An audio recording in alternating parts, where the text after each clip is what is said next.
Gravitational potential energy. The energy stored in the object because of its position or state is called the potential energy. This energy is relative and increases as we go to greater heights from the surface of the earth. We had assumed that the potential energy of an object of mass m at a height h from the ground is mgh and on the ground it is 0.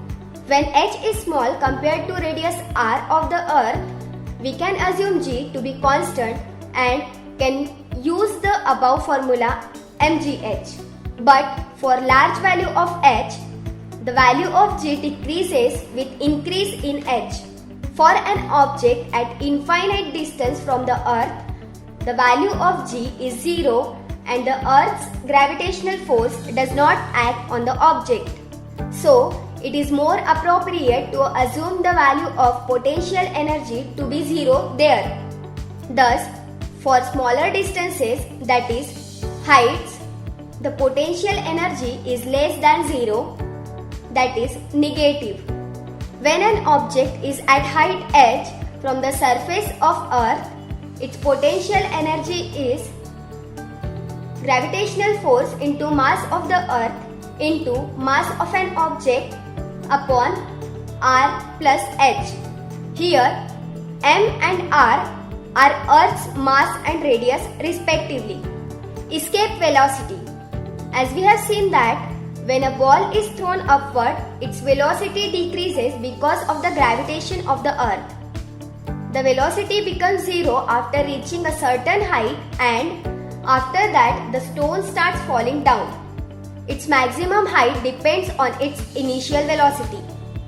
According to Newton's third equation of motion is v square is equal to u square plus 2as, that is, v is equal to the final velocity of the ball, that is 0, and a is equal to negative g.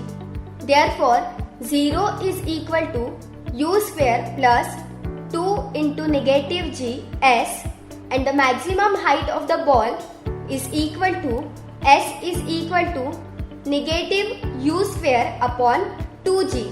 Thus, higher the initial velocity u, the larger is the height reached by the ball.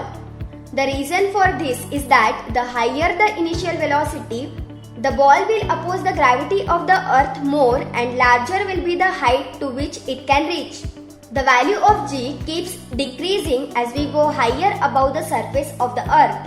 Thus, the force pulling the ball downward decreases as the ball goes up. If we keep increasing the initial velocity of the ball, it will reach larger and larger heights and above the particular value of initial velocity of the ball.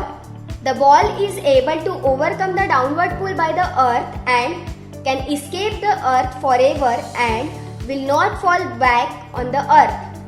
This velocity is called escape velocity. Its value can be determined by using the law of conservation of energy. An object going vertically upward from the surface of the earth, having an initial velocity equal to the escape velocity, escapes the gravitational force of the earth.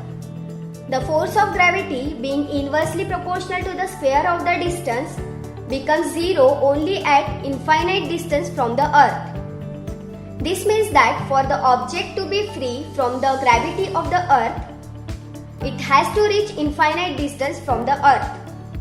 That is, the object will come to rest at infinite distance and will stay there.